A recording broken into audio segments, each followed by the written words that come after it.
Apiero Limited, on the other hand, is a private company limited by shares and which has incorporated in Abu Dhabi global market on 11 July 2023, with its business activities being computer programming activities, treasury financial systems and applications development, call centers activities, regulation of the activities of providing healthcare, education, cultural services, and other social services, excluding social security, market research, and public opinion polling, computer consultancy, and computer facilities management activities, data processing, hosting, and related activities. Apiero Limited is owned by Sirius Holding, which has over 25 subsidiaries and presence in over 28 countries. The latter is an international holding company, the largest UAE holding company with over USD 250 billion market capitalization and 479 subsidiaries across 9 industries. Honorable Speaker, I wish to inform this House that the system being procured is not just a social health authority system, but a national integrated information technology system for the entire health sector, a digital superhighway. The system, therefore, this digital superhighway is therefore not solely managing social health insurance, but provides for the various components aimed at delivering a comprehensive and integrated healthcare system for the country. These components encompass the development of a health information management system, a health information exchange platform, core business services such as provision of telemedicine and track and trace for pharmaceutical products, the Social Health Authority Insurance Management Platform, an enterprise resource planning system, national logistics and supply chain management software, a learning platform, a data lake, and analytics system, as well as the necessary digital health infrastructure to support these systems. The Ministry of Health averred to the committee that it secured the necessary approvals from the Cabinet Secretary for the National Treasury and the Attorney General for the use of the specially permitted procurement procedure, with main justification for the procurement of the system being the obligation set out in Section 105 of the Health Act, Cap 241 of 2017. This section provides for the establishment and maintenance of a comprehensive and integrated health information system by the Ministry of Health. The Ministry of Health also clarified that due diligence on the contract had been conducted by Kaplan and Stratton advocates and not Danton, Hamilton, Harrison, and Matthews as widely reported on social media. Honorable Speaker, the committee had also expressed concerns about electricity and network connectivity challenges in certain hospitals, especially in remote areas. The Ministry of Health and the Social Health Authority acknowledged the issue, noting that 4,065 health hospitals face difficulties with power and internet access. To mitigate these challenges, hospitals will receive devices with power banks for backup power. Additionally, the digital system will function in offline mode, ensuring hospitals can operate without internet access. The ministry is also collaborating with the Ministry of Energy to secure infrastructure upgrades, including reliable electricity, to facilitate the full implementation of the digital health system. The Ministry of Health further assured the committee that there are at least 3 connectivity lines available to support the system in case of system down or failure. Madam Speaker, the Ministry of Health and the Social Health Authority, in the meeting held with the committee yesterday, Monday, 30th September 2024, highlighted its preparedness on the rollout of the access to social health benefits. The Ministry of Health submitted that as of 28th September 2024, the SHA system had registered approximately 2 million new members, while 9 million members from the NHIF system were to be transitioned to the SHA platform. Honorable Speaker, in conclusion, the integrated health information technology system, if implemented by the Ministry of Health in the manner that the latter explained to the committee, would contribute significantly to the digitization and modernization of Kenya's healthcare system, ensuring accessible, affordable, and high-quality care for all Kenyans as envisioned in the Kenya Health Policy 2014 to 2030 and the Kenya Universal Health Coverage Policy 2020 to 2030. Thank you, Honorable Speaker. I submit. Thank you. Next now. You have a point of order? Okay. Thank you, Honorable Speaker. We just want to interrogate the statement. I have a few concerns, Honorable Speaker. One,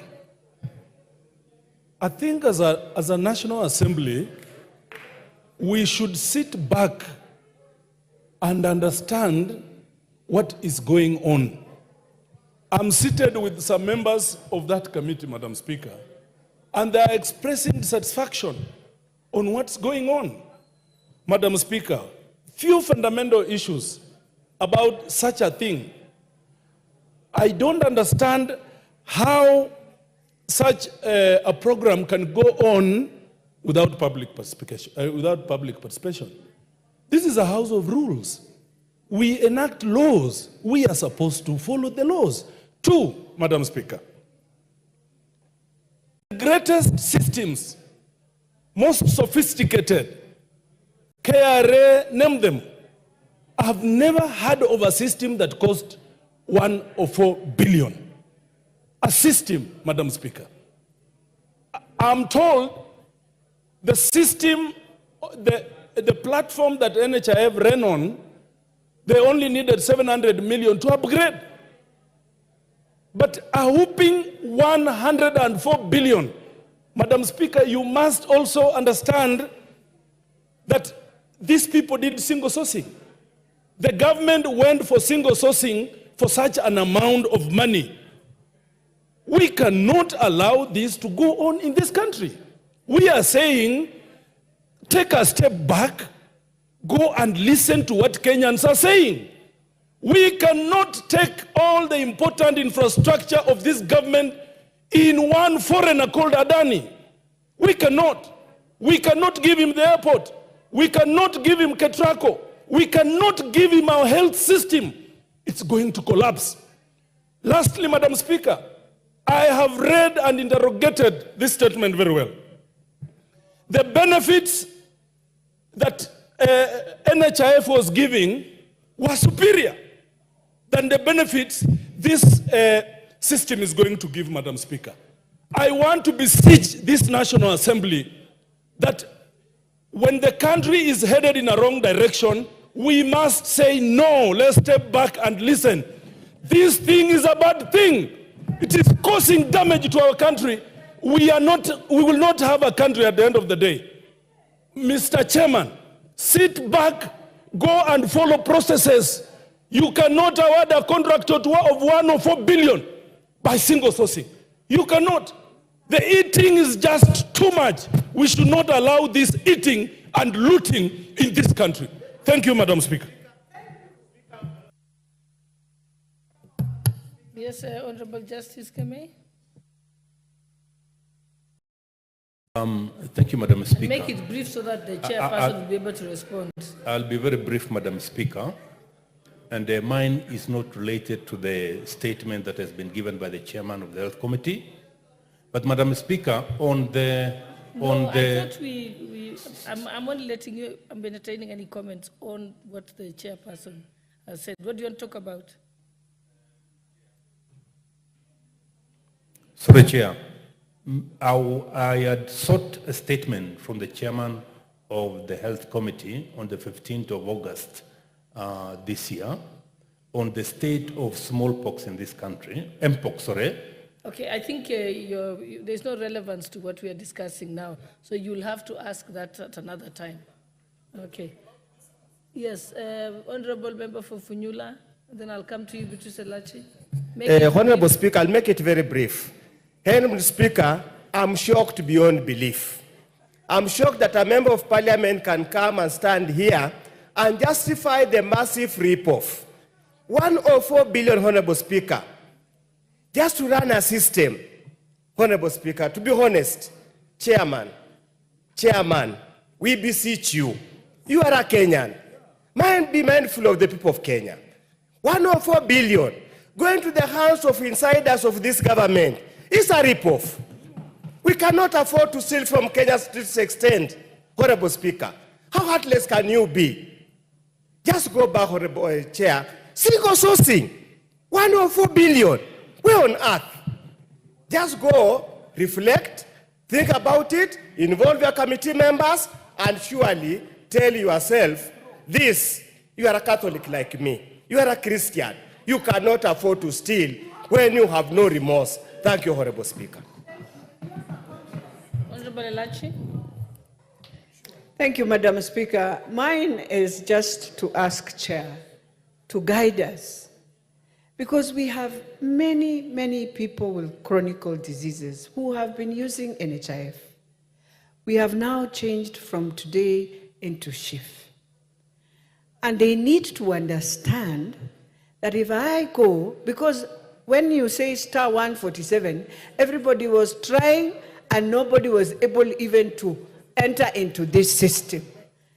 For me, what is a bit sad is that you can imagine somebody who was going for dialysis does not know what to do when they arrive in hospital. How I wish the Ministry of Health can put in a public notice saying, if I have an NHIF and I've been going through chronic diseases, dialysis or whatever, I arrive in hospital with my NHIF, you put me in the system, you give me this shift card or whatever it is, it will help us.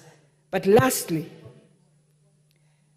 if we want to be really people who look in humanity in eyes, I am hoping